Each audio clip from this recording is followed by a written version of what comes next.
Now, when I was young, I remembered I was staying around Chinatown neighborhood. So whenever I passed by this Singapore River, I would always hold on to my breath and I dare not breathe because the smell was so bad that it just puts me off, you know.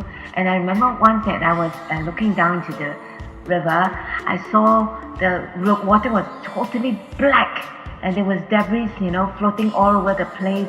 It was really an awful sight. Nobody wants to go near even the neighborhood. I remember there was this time when the government actually set up a project to clean up the Singapore River. So I know they spent a lot of money doing that, but the outcome was very good, much more than we expected, because now there's no smell from the river at all.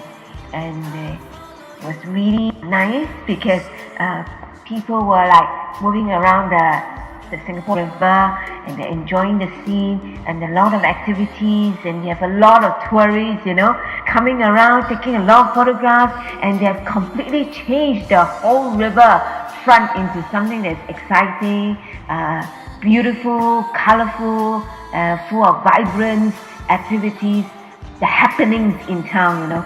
So we all like it, and a lot of family members, they also bring their kids down to the Singapore River over the weekend to shop, to eat, and to just simply pass time. I thought it was impossible to clean up such a big river like Singapore River, you know.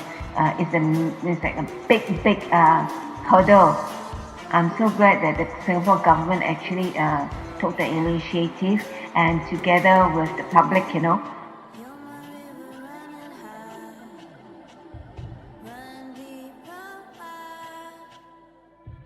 Clean.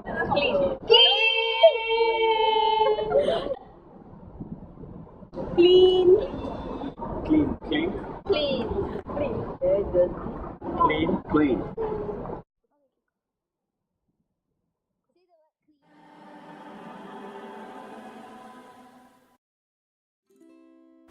Hi, I'm Francesca, and during this project, I went together with some of my other group mates to Singapore River to do the recordings. And while Carolina, Shruthi, and Ariel did the editing of the video, I cut and edited the recording for the voiceover.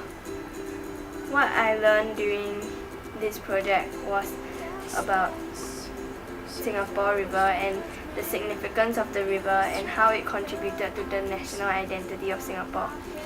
I also learned how to cut and edit the interviews, and it was not as easy as I thought it would be, and it ended up to be very tedious.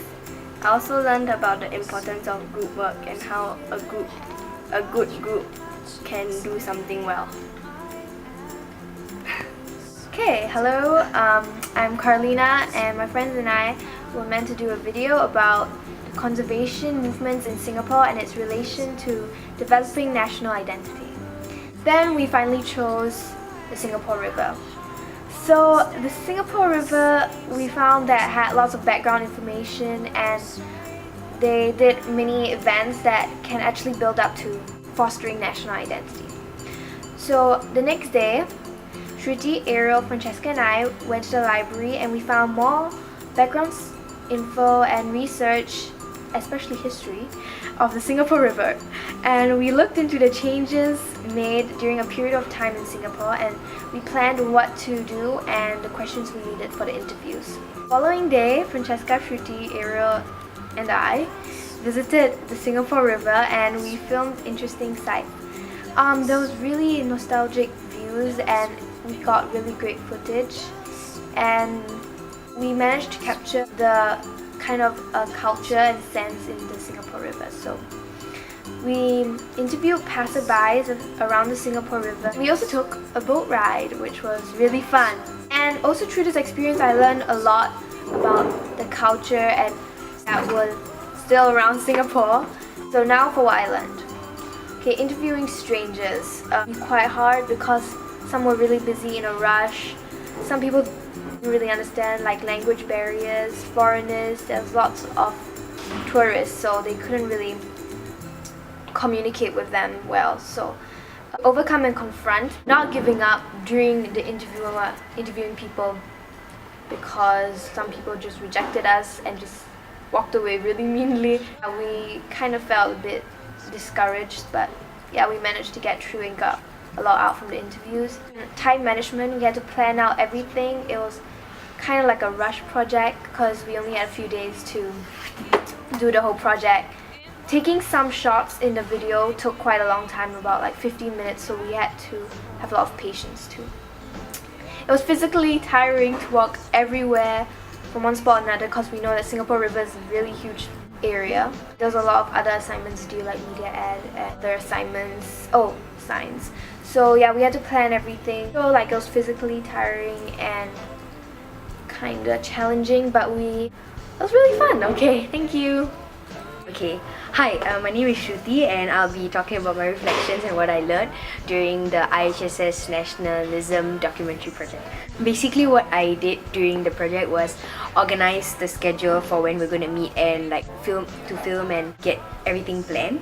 I made sure that the schedule was okay and that everybody could make it and all that.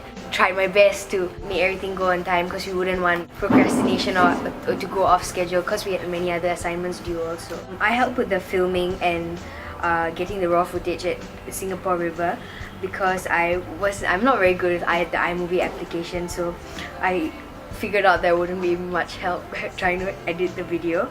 So I give suggestions for the editing so that the video flowed nicely and all that.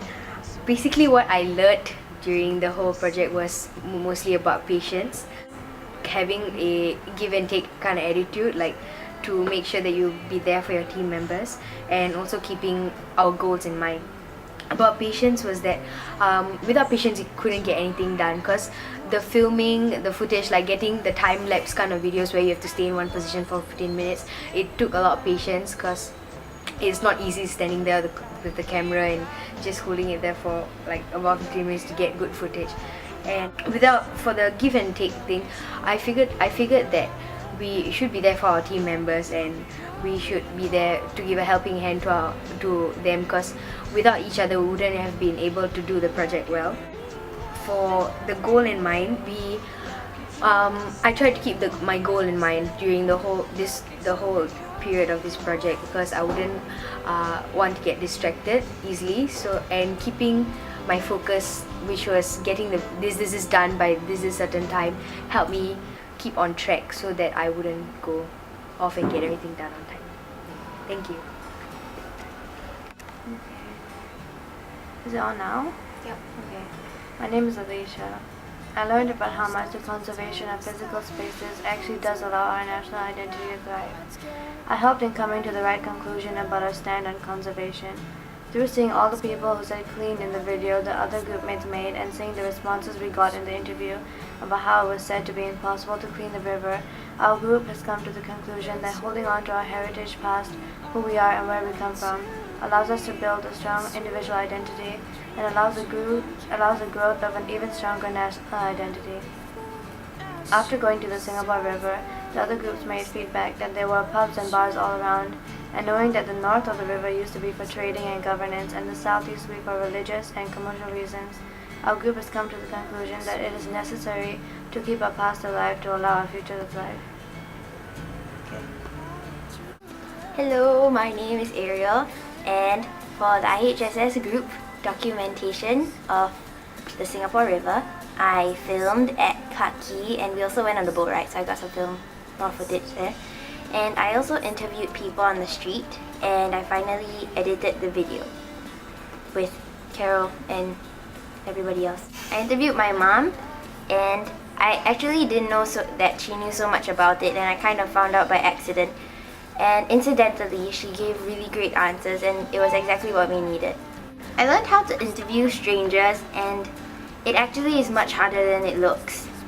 There was of course the initial nervousness about not wanting to approach scary looking people, and some people were very rude, and the foreigners we had language barriers with them and we couldn't speak to them, and sometimes they didn't know what we were saying, and of course there was that factor of time that we needed to consider because we had only 2 days to film and plus edit everything. Okay.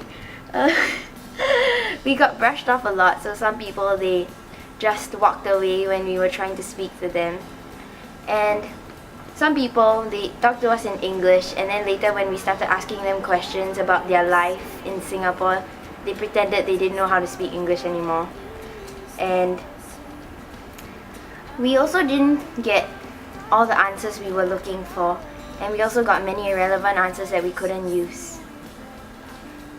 A lot of people that we interviewed on the street were always in a rush and wanting to get somewhere, so we made sure we had to be quick and work with whatever footage we managed to get. We eventually got the hang of it, and we would get 2 or 3 good answers in a row without getting brushed off or ignored. And we also managed to kind of tell in a way that how some people would be more approachable by the way they walked, if it was fast or slow, casual, and also by the expressions on their faces, or if they were listening to music or talking on the phone. In the end, we only got about 11 decent answers that we could use for our video, even though we interviewed over 20 people. It was a rushed project because of the time and other limitations that we had to face, and it was overall very tiring, and we even got lost a few times, but we managed to overcome it as a group. Even though not everybody had been there to put in their full effort, I'm really proud of our end product. And IHSS week, camp week has been a good week and last week of the term. Thank you.